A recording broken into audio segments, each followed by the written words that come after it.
पूर्ण परमात्मा पाप कर्म दंड को भी काट सकता है। अभी तक जिस भी संत व महापुरुष से मिले, उन्होंने यही बताया कि पाप कर्म फल भोगने से ही समाप्त होगा।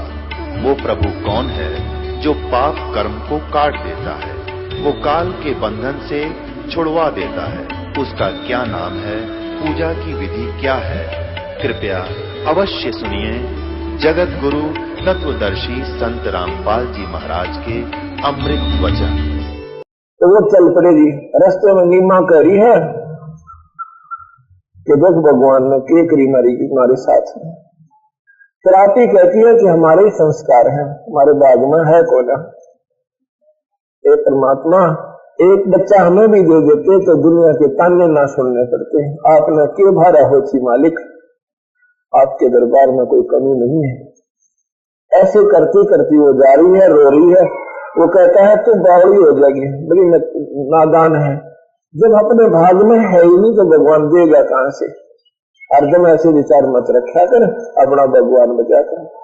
इतना करते हुए जा रहे हैं, उधर से क्या होता है कि वो कबीर भगवान अपने सतलोक से आकर ऊपर से एक आकाश से प्रकाश का गोला सा आया और उस तालाब के अंदर आकर वो एकदम सारे जो तालाब के कमल ऐसे नजर आने लगे जैसे जल में दिखा करें।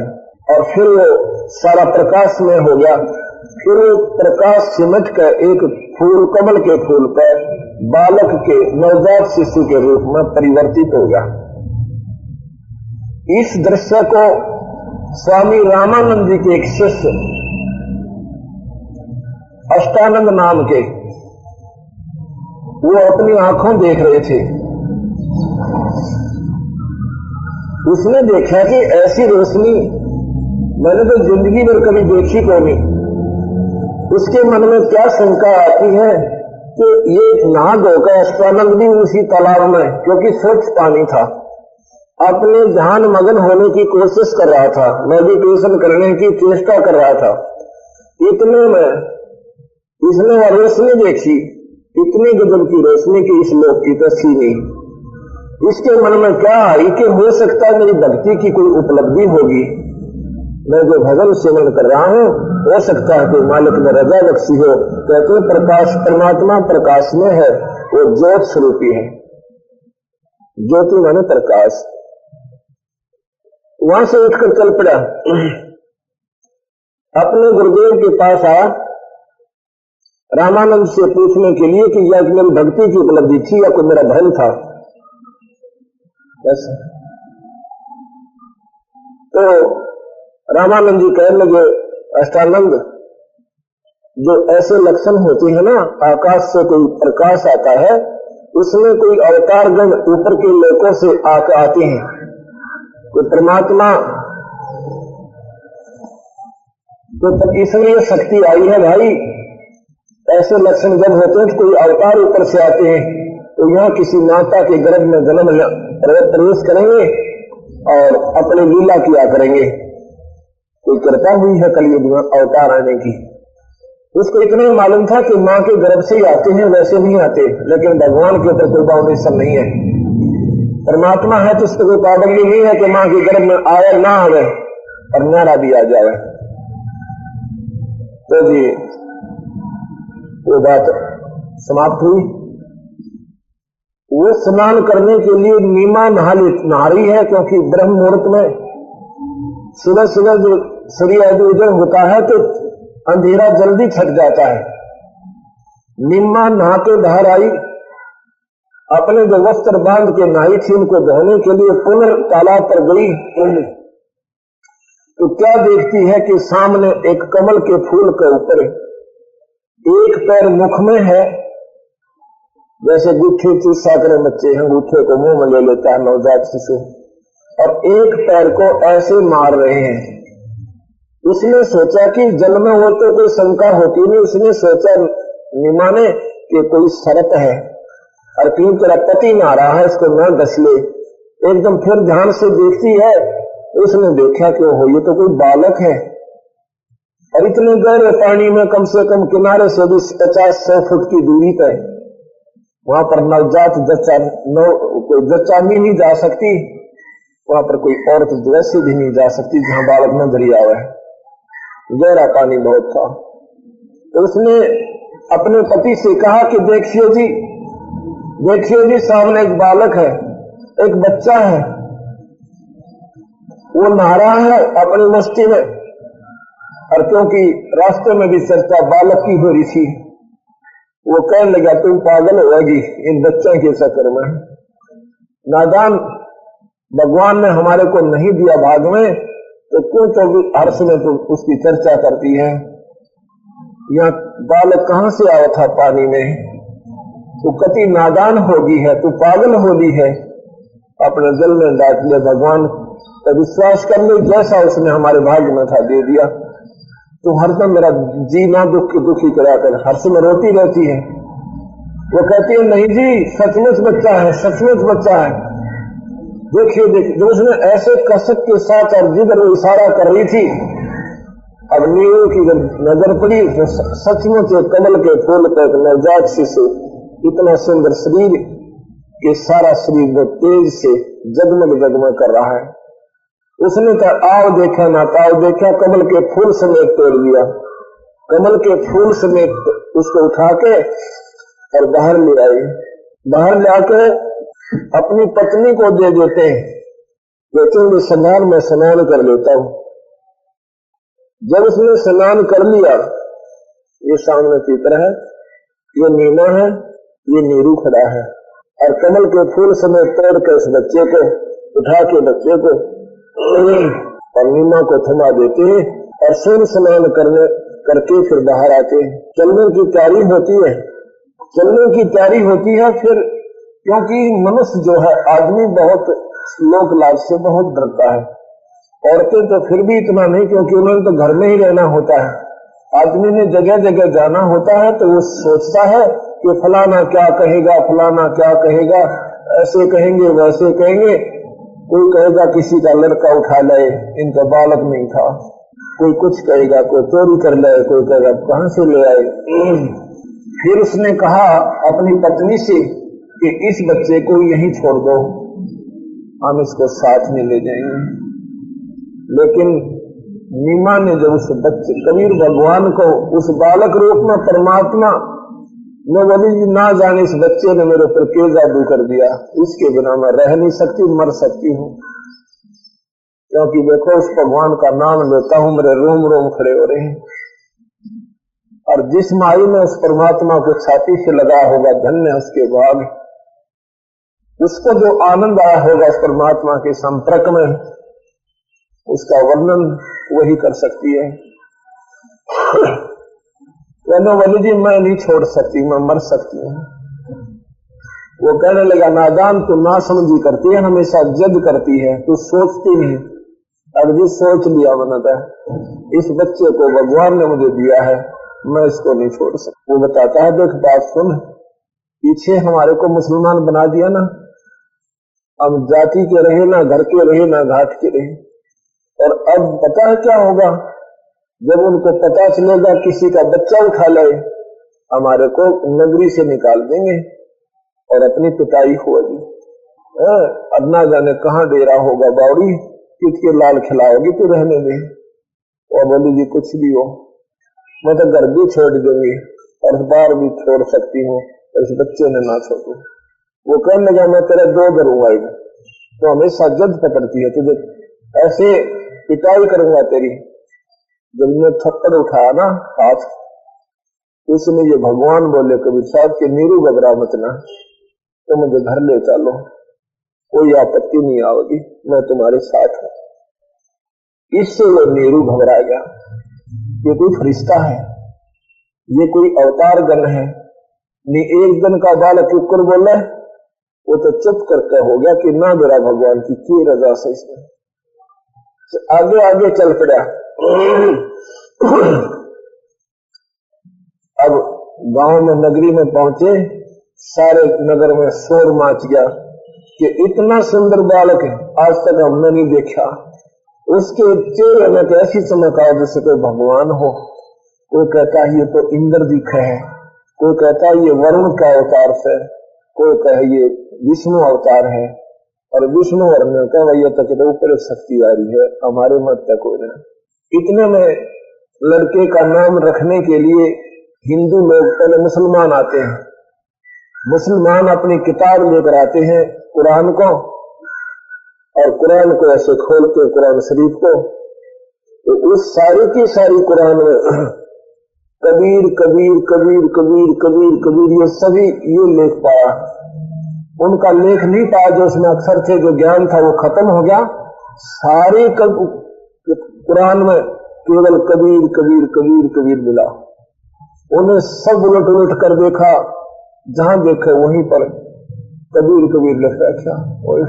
क्योंकि वो क्या करते हैं कि अब जब राइट मतलब दाएं हाथ को, क्योंकि उल्टी चलती है सब उर्दू, दाएं हाथ को जो पहला अक्षर पहली लाइन फर्स्ट जो पेज निकलेगा उस पर होगी, उस पे जो पहला अक्षर होगा उसके ऊपर वो नामांकन किया करते हैं।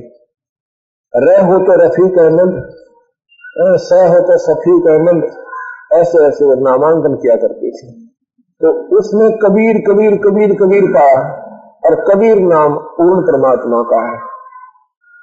कबीर पूर्ण परमात्मा का नाम है, तो उसको कहते हैं कि भाई ये नाम तो उच्च घरानों में रखने योग्य है, क्योंकि वो लालची लोग कहेंगे अच्छा सा नाम काट दिए काजी, अच्छा नाम के लिए उन्हें 500 रुपये मिल जाए, और वो पहले आंगली ला ले जाए बढ़िया नाम हो, उन अच्छे घराने गए और उन्होंने को उड़द काट दिए, पर वहां पर वो फेल हो गए, और गरीबा का दूसरी जगह आंगली ला ले जाए जो घटिया सा नाम हो। क्योंकि ये सारा सौदे चल रहे हैं भगवान के का मजाक बना रखा है नीच आत्मा हमारे जैसा न, जो मार्गदर्शक बन गए। भगवान ने किन टाइम एट दिया, लकी आंगली लाओगे, सारे ही कुरान में कबीर कबीर पाया, उन्होंने कुरान में पिटक दी, तुम्हारे का धर्म भी बिगाड़ दिया इसने। और ये तो भाई उच्च घराना में धर्मदेव का नाम से इस गरीब दुलारे का हम नहीं रख सकते इस नाम को। कबीर साहब ने बोले मेरा नाम कबीर ही रहेगा काजी जी, फिर वह गिरगी तो वह के मेरा सोचा है उनकी जीवन की गेर के कुरान में तो वह गोड कभी कर देखा दिया था। उधर से उधर पंडित जी आए नाम धरने के लिए, पंडित जियों को पहले कह दिया कि क्यों पोथे खाए आओ, मेरा नाम कबीर रहेगा। वो भी जीवन की क्यों एक दिन का बालक बोल जाए देखना सबके पसीने आ जाए, या भाई के तरह शक्ति है 30 से के तक की हिम्मत को ना। तो ऐसे कबीर साहब का नामांकन हुआ। लहर तारा में कमल के फूल पर जो कबीर साहब आए, ये आपने सुना था।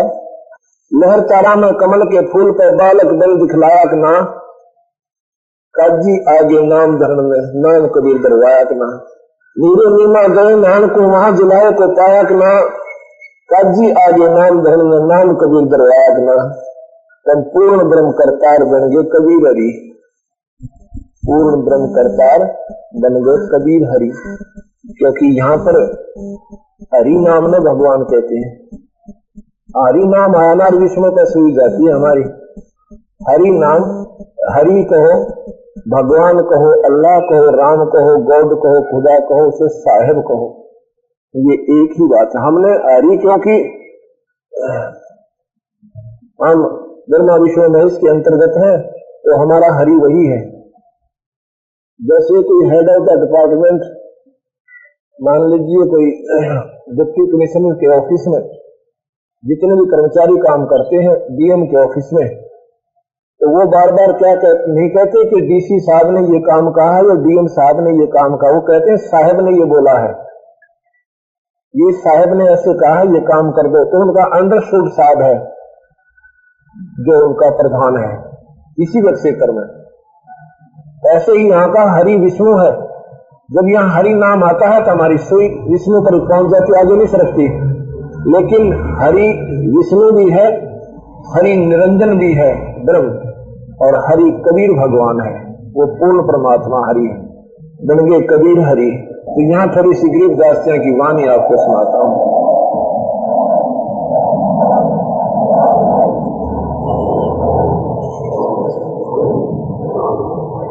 अनंत कोट ब्रह्मांड में, अंत कोट ब्रह्मांड में बंदी छोड़ कहाए, सो तो एक कबीर है जननी जने नमाए।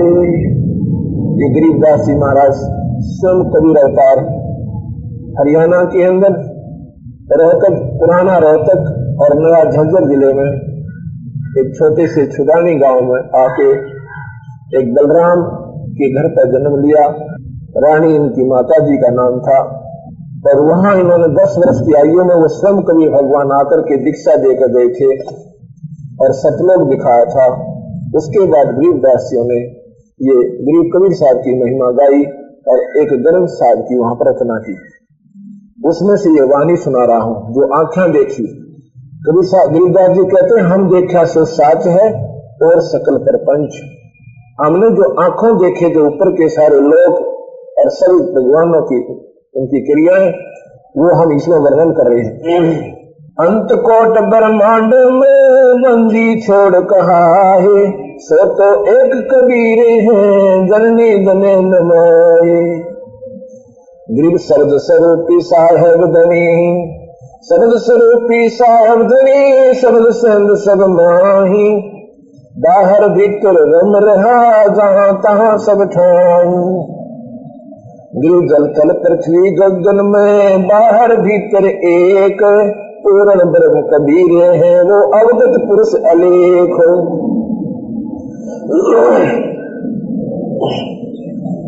यहाँ पर पुरुष नाम आएगा ना, पुरुष नाम ये परमात्मा का बोधक है। पुरुष नाम भगवान है, सतपुरुष, सतपुरुष, सच्चा भगवान, सत्य साहेब, सच्चा ईश्वर। एक बार मीराबाई जब घर जाकर जा चुकी थी, उसने पता चला कि गुफा के अंदर एक महात्मा रहता है, चलो महापुरुष के दर्शन करने जाती हूँ। वहां खड़े सेवकों ने कहा कि आप माई यहाँ से जाइए। अब क्यों भाई? कि ये महात्मा औरतों को दर्शन नहीं देते। वह बोली भाई देख बात सुन, ये पुरुष है और हाँ ये पुरुष है भाई, बढ़िया है। फिर मैंने तो पुरुष कितना और सुना था भगवान वहां रहता है और पुरुष यहीं पर है, तो उसके दर्शन करके जाऊंगी मैं, यहाँ से जाती को ना। तो उन्होंने बताया कि जी ऐसे एक माई है और मीरा नाम है उसका, तो कहती है मैं दर्शन करना जाऊंगा को ना, जब भगवान यहाँ बैठा है तो मैं क्यों डरे रहूं। पुरुष नाम परमात्मा का, ये बाकी नकली पुरुष है जो हम बने बैठे। तो जी उसने सोची भाई बात तो कुछ नया लागती सी कैसे, चल दर्शन करते हैं। हाँ क्या बात है माई, मैं भगवान मैं देखो थी कि पुरुष बताया एक, दूसरा पुरुष आप कहां से आ गए। उस माई मीरा ने उसको डिटेल बताई, पैर पकड़ दिए उस माई के। मैं बोले इस चल वही मिट्टी तेरी है वही मेरी है नादान, अभी तक तो औरत को दूसरा मानता तेरे घर भक्ति को ना। अब तो इस ऊपर के खोल को देख रहा है, अंदर वस्तु दिखाई नहीं दे रही थी जिसमें है क्या। जैसे पहले स्वांगी स्वांग किया करते थे, उसमें लड़के जो है लड़कियों का रोल करते थे और ऐसा खूबसूरत जो कहते लड़की जैसा रूप छोटे छोटे लड़के 12-13 वर्ष की बिना दाढ़ी मूंछ के रोल किया करते थे। वो स्वांग देखने वाले जो गए हुए थे बच्चे, उनमें से जिसने उसको देखा था कि वो लड़का है लड़की नहीं है, तो जब वो डांस कर रहा है तो वो तो कहता है देख बड़ा अच्छा नाच रहा है यू, वो कहता नहीं नाच रही है बोल, नहीं ये लड़का है, वो कहता नहीं लड़की है। चलो वो नहीं बोला कि उसने डेरा नहीं इस बात का, इन्हें बहस करता रहेगा। तो शाम के समय जब सत्संग समापन हुआ उनका, वो दोनों के दोनों उनके साथ चले गए। लड़के ने जाके अपने वस्त्र उतार कर अपने कपड़े बच्चों वाले लड़के वाले पहन लिए, जो आर्टिफिशियल अंग थे उतार के खुटी के टांग दिए। जब उसकी माँ से गाठ मारा गया साक्षी तो लड़का ही था। अगले दिन जब वो स्वांग देखने गया उसको लड़की नहीं मान रहा था, उसने वो अंदर जो आर्टिफिशियल अंग थे वो दिखाई दे रहे थे। ऐसे ही संत जो है इन खोल में नहीं देखते, अंदर आत्मा एक है, उनकी दृष्टि वहां पहुंच जाती है, फिर इनमें दूसरा भाव नहीं बनता। तो इस प्रकार बंदी छोड़कर यह पुरुष जहां नाम आता है अवगत पुरुष अलेख, अलेख माने अवर्णनीय, अविगत जिसकी गति को कोई जान नहीं सके, जिसकी महिमा आज तक कोई पा नहीं पाया, और पुरुष पूर्ण ब्रह्म कबीर है।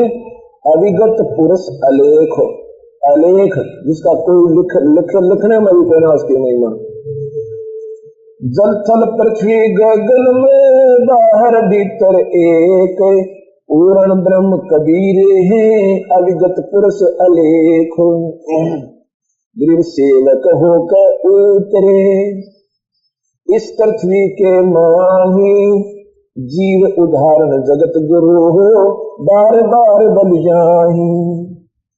दिन काशी पूरी कष्ट किया उतरे अगर आधारे, मोमन को मुजरा हुआ वहाँ जंगल में दीदार। मोमन कहते हैं वो मुसलमान जो आर्टिफिशियल बनाए जाते हैं।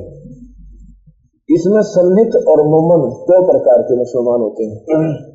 गिर कोट कर्ण शशिभाने से दे आसन अदर विमान, परसत पूर्ण ब्रह्म को शीतल कंड और प्राण। कोट किरण शशिभान सिद्ध, करोड़ों चंद्रमा और सूर्य की किरणों की रोशनी को मिक्स कर दे, इसमें गर्मी ना हो। उस बंदीश्वर भगवान कबीर साहब की इतना तेजो में शरीर था। और परसत माने सप्रस करके ही उस लड़के को, पूर्ण ब्रह्म भगवान को शीतल कंड और प्राण, उस माई के नीमा के, यानी इतना आनंद आएगा, इतनी शांति होगी उसको।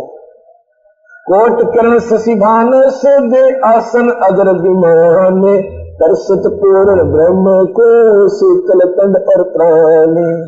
गोद लिया मोचोम के हेम रूप झलकंते, वो जगर मगर काया कर है दम का पदम अनंत। उस माई ने भगवान को गोद लिया, उसके मोचे में लाद कर अपने बच्चे के रूप में। देखिए भगवान धन्य है वही माँ जिसका संतान ना हुई, और जिसके कारण भगवान ने स्वयं संतान पूर्ति और उसकी मुक्ति करने के लिए स्वयं आना पड़ा। इसकी करनी उसके पिछले संस्कार धन्य है। गोद लिया मुख चूम के हे करूं हेम रूप झलकंत। हेम माने बर्फ, हिम, हिम का अपभ्रंश है हेम। अब कहते ना ये भाई अच्छा बढ़िया कपड़ा देना सफेद, तो लोग क्या करते हम भाई स्नो व्हाइट देना, स्नो व्हाइट यानी बर्फ जैसा सफेद।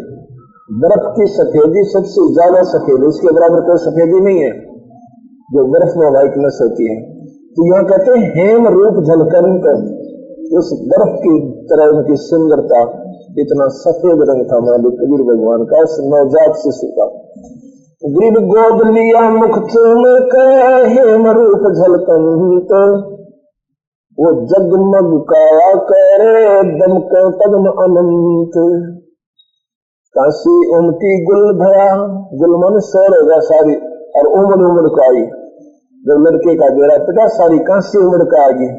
काशी उमटी गुल भया वो मोमन का घर घेरे, कोई कह ब्रह्मा विष्णु है कोई कह इंद्र कुबेर। अब बच्चा रख है ना, बुआ आवेगी, काकी ताई आऊंगी, कच्ची होंगी, कोई तो इसके दादा का दिखे से, कोई का इसके काका का शक्ल जारी से, अपने अपने अटकल लाग रहे हो, ये नेचुरल है इनकी। कोई लोग ना इसके पापा का है नो का ये अपनी अटकलें अपने हिसाब से लगाती है। ऐसे ही वो आकर के सभी कहते हैं, कोई तो कहते हैं ब्रह्मा जैसा दिखे, कोई कहने में विष्णु के समान जिसकी सुंदरता है। कोई कह धर्मराय है, कोई कहता है ईश, 16 कला सुधान गति, कोई कहे जगदीश। दुनी कहे ये देव है, देव कहते हैं ईश, ईश कहे ये पूर्ण ब्रह्म है, पूर्ण विश्व दीश। देव दुनिया के न कहे देवता से, देवता न कहे तो विष्णु हो सका है, और विष्णु न कहे तो भाई पूर्ण परमात्मा पाएगा हमारे मत से। अब क्या करते हैं वो मालिक, ना दूध पीते हैं ना रोटी खाओ, रोटी तो खाओ ठीक है, ना दूध पिए ना कुछ दलिया वलिया घोल गाल कर कहना चाहे हुआ भी ना पिए, तो दूध तो उनके स्तर में था नहीं। तो क्या समस्या आएगी, वह माई रोए रोए और इतनी रोया कि भगवान आज 7वां दिन हो गया और इस बच्चे ने दूध नहीं पी दिया है मालिक, और मेरी इसमें ममता बन गई, अब ये मरेगा। देख मेरे खोटे बाग, प्रथम तो संतान नहीं थी, अरे परमात्मा संतान दी, अब यह मरेगी। हे मालिक, इससे अच्छा ना देते, सबर तो हो रहा था, या डबल पीड़ा और कर दी मेरे तो। यूं कहकर फूट फूट करो रुदन मचा दिया। इतने में शंकर भगवान, क्योंकि उपासक शंकर भगवान की थे, शंकर भगवान एक साधु का रूप बनाकर आकर कहे, माई क्यों रो रही हो, क्या तकलीफ है बेटी तुझे? महात्मा की तरफ देख कर माई कहती है, भगवान मेरे दुख में मत ना सुने, तुम भी रो पड़ोगे। महाराज जी मेरे दुख को मत सुनो, आप भी रो, आप पर सहन नहीं होगा। कहने लगा, बेटी फिर भी बताओ, सुनाने से मन हल्का होता है, ऐसी क्या आपत्ति है आप पर? रोती रोती सबक कर कह रही है कि महाराज जी हम पहले तो हिंदू थे, मुसलमान बना दिए, जब भाई फोर्स जबरदस्ती, वो भी चलो कोई बात ना, हमने सब्र किया। हमारे संतान नहीं थी, उस संतान के ना होने से कष्ट बहुत था आत्मा को, और फिर भगवान ने कृपा की, लड़का दिया, एक कमल के फूल पर हमें लहर तारा तालाब में पाया। और अब ये मालिक है भगवान, हे राजन, हे महाराज जी, ये ना कुछ खाता ना पीता, ये मरेगा।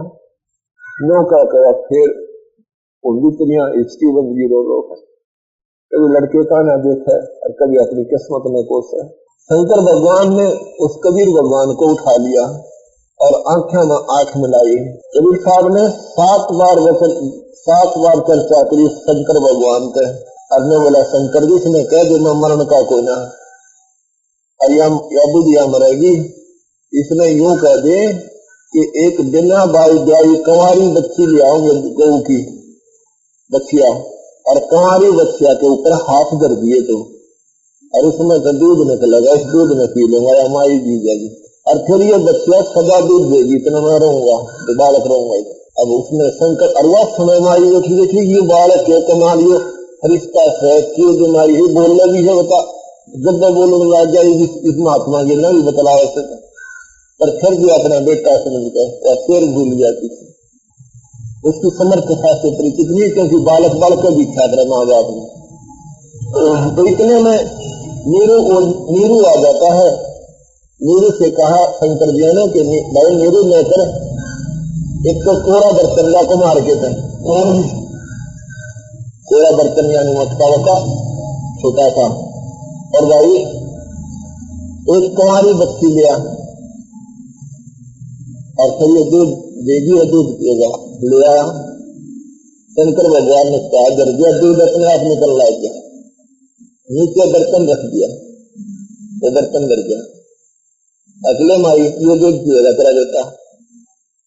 अन्य बोला माई ये मरण का बालक को ना, ये तो दुनिया का रचयिता है, ये सृष्टि का रचने वाला है, इसके नक्षत्र बताते हैं। मानना को ना इन लोगों का जो ना इसके हाथ की रेखा ऐसी बताती है, ये फट गया सही कह रहा है महाराज जी। तो मैंने बोला इसके हाथ के नक्षत्र बताते हैं, ये अनंत को ये ना जाने के परम शक्ति है, और इसकी आयु बहुत लंबी है, माई को घबराओ मतलब। और न बोलिए दूध क्या, ये बच्चा रोज दूध दिया था, जिसके दूध पिलाते रहे, बंदी खेड़ में दूध पिया। उनकी वित्तीय हालत बहुत खराब थी, और जो मैं चिंतित रहते थे छोटे से बालक में खेल कर काम क्यों कर करूं, माई रोज बैठी रहती इसके दौरे, काम भी खेल दिया। एक दिन कबीर साहब कहते हैं नीरू भी क्यों अकेले का काम बने नहीं, नीरू मायूस हो गया। तो नीरू को कहता है कि पिताजी मेरे जो वस्त्र है ना जिसके ऊपर मैं लेता हूँ पालने, इस बिस्तर के नीचे एक अखरती रोज मिलेगी आपको सोने की, इसमें ऐसे करना जितना तुम्हें चाहिए वो अन्न रख लेना, इसमें से अपना आटा नमक मिर्च ले आना, बाकी का भंडारा करते रहना। इसमें कहती ये बालक कौन है जो तुम्हें और शक्ति आ रहा है, ये अच्छा बोल रहा भाई रोज कहाँ से आएगा ये अखरती। सुबह जब उसकी माँ ने वो कपड़े बदलने लगी ना, अखरती पाई नीरू के पास थी, कहने लगी देखियो या सरसी चित्ता आ गया। मेरे बोला ये बच्चा कल कह रहा था मेरे को कि एक सरसी रोज मिला करेगी, एक सरसी उनको रोज मिलने लगी। उनको बता दिया था इसको सारी को स्वीकार मत करना, इसमें से भंडारा करते रहना, आवश्यकता अनुसार अपने पास रखना। ऐसे कबीर भाव ऐसे ऐसे कबीर भगवान फिर 5 वर्ष की होगी। इनको पर मस्तक धरा नीरू एक बहनो बहनो मानी गाय अनजावर को दूहत है जोग दिया तत्काल तीनों बालक ब्रह्म गति कांसी भये गवालो। अब ऐसे कबीर भगवान तो वो 5 वर्ष के हो जाते। एक दिन क्या होता है, एक रामानंद नाम के महापुरुष वह वृद्ध महात्मा बाल ब्रह्मचारी 11 वेदों के कंठस्थ याद कर रहा था। गीता जी के महान उपासक विद्वान पुरुष। काशी के अंदर पाखंडी लोग पंडित बहुत रहते थे, दुनिया को गुमराह किए थे, सच्ची भक्ति नहीं बताते थे। ये भी पंडित थे रामानंद जी। उन्होंने वेदों का पूर्ण ज्ञान था, गीता जी का पूर्ण ज्ञान था और शास्त्रों का आरूढ़ थे। उन्होंने देखा कि काशी इतनी उत्तम नगरी है, अब इसमें ये पाखंडी पंडितों ने अपनी रोजी रोटी का धंधा बना रखा है और गुमराह कर रहे हैं, सत्यमार्ग दर्शन नहीं करे। तो वो पंडित जी रामानंद पंडित विद्वान पुरुष उसमें काशी में आ जाता है और काशी में आकर के अपनी सच्ची भक्ति वेदों के अनुसार गीता जी के अनुसार नाम भक्ति को आरूढ़ करता है। उन्होंने 52 दरबार बना रखे थे जहाँ पर एक दिन में 52 स्थानों पर सत्संग करवाया करते थे, तो अपने दीक्षित महात्माओं के द्वारा और 12 संप्रदाय बना रखी थी उसने नारी नारी कि तुम जाकर के प्रचार करो और 1400 उसमें ऋषि बना रखे। तो टोटल उनके 1484 बने थे। पहले 1400 बना रखे थे क्योंकि वो केवल पंडितों को नाम दिया करते थे, बनाते थे, अन्य जाति वालों को हीन समझते थे, हेय समझते थे, उसको योग्य नहीं मानते थे कि भक्ति के योग्य होंगे। तो जी ऐसे 34 विद्वान थे।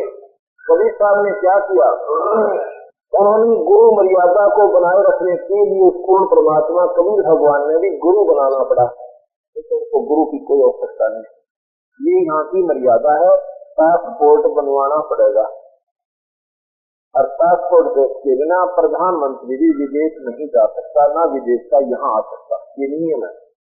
तो उन्होंने क्या किया, एक दिन गुरु बनाना चाहा, उसमें मालूम था कि ये अभी भी ब्रह्म है रामानंद जी, छोटी जाति वाले अन्य जाति वालों को वो नाम नहीं देते थे, गुरु कुछ नहीं बनाते थे। कबीर साहब ने उस इतने महान आत्मा के भ्रम को तोड़ने के लिए और सतमार्ग प्रदर्शन करने के लिए लीला की।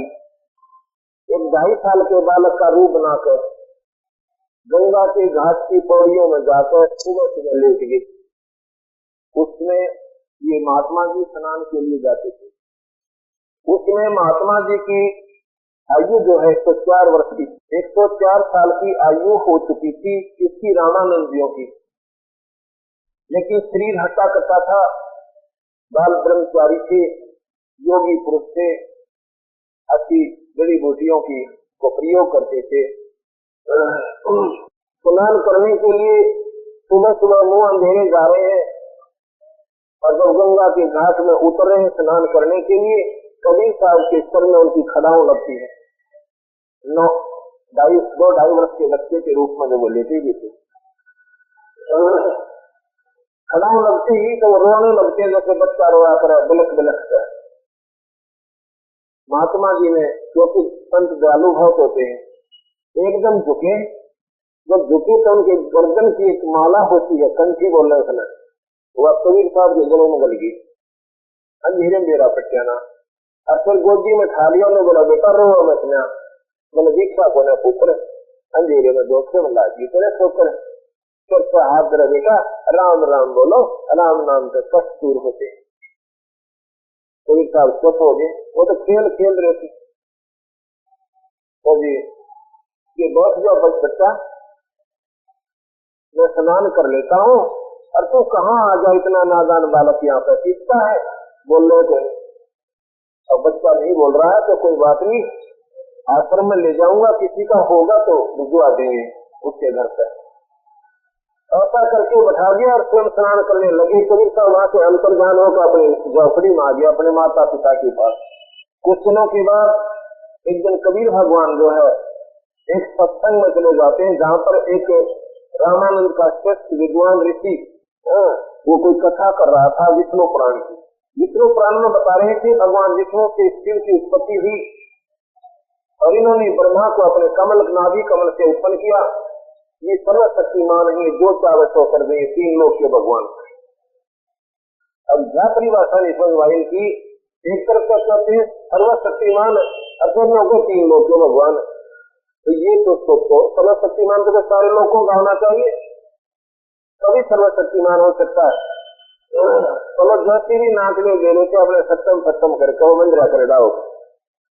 कबीर साहब थोड़ी देर दूर सत्संग समापन हुआ तो कहता जी मैं एक प्रश्न पूछना चाहता हूँ, शंका उत्पन्न होती है, सारी सभा बैठी है। वो कहता पूछो क्या पूछना चाहते, क्यों तो अपने महात्माएं जी पास बैठा। तो कबीर साहब ने एक प्रश्न किया कि कौन ब्रह्मा का पिता है और कौन विष्णु की माँ, शंकर का दादा कौन है, हमको दे बता। अब यह सारे छोड़ दिए, क्यों वही विद्वान पुरुष वो प्राण को पढ़ता है, जो लोग शिव जी तो सारे पैदा हुए, ब्रह्मा जी विष्णु भी सर्वशक्तिमान है, तीन लोग के भगवान। अब वो विष्णु प्राण को सुनाते हैं, विष्णु से ब्रह्मा उत्पन्न हुआ, शिव उत्पन्न हुआ, और शिव और जो ब्रह्मा प्राण को बताते ब्रह्मा से विष्णु और शिव की उत्पत्ति। बता भाई इनकी कोई ठिकाना तो पूछो इनसे, तो जो बड़ा वही बताता है। अब उसने कि मैं दे रहा हूं तो बताऊं, तो ये शास्त्र इनकम्प्लीट है, और कंप्लीट है तो इन का विश्वास होगी। जिनको मन नहीं समझ में आई तो भी देवी भागवत पुराण में लिख रहा है तो देवी जो है सेना वाली इन ब्रह्मा विष्णु में इसकी माता है। अरिया साहब कहती है बेटा जो सारा कोई काम अट जाना आपका मुझे याद कर लेना, वहां खड़ी पाऊंगी, और मेरा और तुम्हारे पिता निरंजन को हमेशा याद रखना, इससे तुम्हारा काम ये राज्य है ठीक चलता है। तो फिर कहते हैं कि रिसीवर मैं बताऊं आपको, ऐसा एक दिन मैंने शिव पुराण सुना था, उसमें लिखा है कि शिव जी से ब्रह्मा और विष्णु की उत्पत्ति हुई। और एक दिन ब्रह्मा पुराण सुना था, उसमें ब्रह्मा से शिव और विष्णु की उत्पत्ति बताते हैं। देवी भागवत में बताया कि तीनों की माँ है। अब जी ये हमारे शंका उत्पन्न हुई है, अगर आपको तो महसूस ना हो तो समाधान कीजिए। अब समाधान को 100 दिन के बाद तो उन्होंने उसने सोचा भाई बड़ा फटकार या संगति का गीतना अभी इतने दिन होगा, हमने तो बना रहा था, करीब जवाब भी नहीं आ रहा। तो अपनी उसमें मैया अपने अभिमान उस मूल चीज ने तो भूल गया। कहने लगा तू कौन है, तू कहाँ से आया है? वो बोला मेरा नाम कबीर है और मैं नीरू दुल्हे का बेटा हूँ। तो जी वो तो 100 का पारा गया उसका। तो बोला देखा भगत दिनों, तो तेरा गुरु कौन है? कि मेरा गुरु है जो है कबीर भगवान रामानंद जी। कौन रामानंद? कि जो रामानंद जी आपके गुरुदेव है वही मेरे गुरुदेव है, स्वामी रामानंद जी। और कौन रामानंद जी? वही रामानंद जी। इस बात को पकड़ लिया उसने। देखो भाई जितने भगतजन है ये झूठा आदमी है, ये बच्चा बहुत झूठा है। हमारे गुरुदेव तो इन छोटी जाति वालों को अपने नेड़े भी नहीं आने देते, नजदीक भी फटकने देते, इनके दर्शन भी नहीं करते। और ये झूठा कपटी कहता है मैंने उनसे उपदेश ले रखा है। मैं गुरुदेव के पास जाऊंगा, उनको बताऊंगा तेरे जो ना डंडे पड़ेंगे और तेरी सिपाही बनेगी। कबीर साहब कहने लगे भाई जैसे आपकी मौज है गुरुदेव से पूछ लेना, और मुझे भी इसमें आ जाऊंगा अगर गुरुजी मुझे आदेश देंगे आने का। अगले दिन उसने तो पूरा पंगा पा दिया अरे बोला तुम भी आना सारे, देखना इसकी पोल खुलेगी। इस बात को महसूस सभी देखने खातिर चले जाते हैं। सुबह सुबह 10 बजे से 11 बजे, और उधर से वो जाकर के शाम को अपने गुरुदेव को बताता, गुरुदेव एक नीच दुलाए के बालक ने हमारी इज्जत उतार दी। कहता मैं रामानंद जी से नाम ले रखा है, और मैंने तो उसको कहा कि तेरी सहमत आओगी गुरुदेव ने बताऊंगा। तो रामानंद जी जैसे मेरे को खिलाकर इतना दुख मान गया कि वो झूठ बोलता है, वो कपटी है, मैं नीच जाति वालों को तो दर्शन भी नहीं देता, ना दर्शन करता। और सुबह उसको लाना पकड़ के यहाँ पर और सारी दुनिया के बीच में उसको जलील करेंगे। अब उस मालिक से कबीर भगवान की रजा थी। क्या होता है कि उनको, वो तो ताक में बैठा था, सुबह सुबह उसने ऋषि जी ने भेज दिए 4 मसल ने चिल्ला उसको पकड़ के, और पकड़ के वहीं से उनके माँ बाप के सामने से उठाकर कबीर भगवान को चल पड़ते। उसकी माँ रो, उसके पिताजी रो कि मेरे बच्चे ने ऐसी क्या गलती करती, इसको मारो मत ना। उनको भी कह दिया खबरदार वहां आगे तो नीच जाति वालों, वो डरते हुआ को ना भाई महापुरुष के आश्रम में बाहर खड़े खड़े रोवे, भगवान या कौन बनी, देख हम गरीबों का कोई नहीं है, और ये हमें जानबूझ कर पीड़ा दे रहे हैं, हमारे बच्चे को दुखी कर रहे हैं। अंदर गए, कबीर साहब आगे हैं, रामानंद जी ने पर्दा लगवा दिया ये कह नो दिखाने के लिए कि मैं इनके दर्शन भी नहीं करता, ये झूठ कहते हैं। इतने में क्या करते हैं कि इसको बैठा रहने दो यहाँ पर, मैं थोड़ी पूजा करता हूँ और फिर बाद में बात करूंगा। वो पूजा कैसे करते थे रामानंद जी? आंखें बंद कर लेते थे, भगवान विष्णु की मूर्ति काल्पनिक बनाते थे, काल्पनिक, और फिर उसको जैसे गंगा जल अपने सिर पे लाए हो आदर सरदाते, नंगे पैरा नहाकर उस गंगा जल को बाल्टी में डालकर और भगवान विष्णु की मूर्ति को गंगा जल से स्वच्छ कर रहे, नहा रहे, सारे कपड़े उतार देते हैं और नए कपड़े पहनाते, धोती बांधते हैं, तिलक लगाते हैं।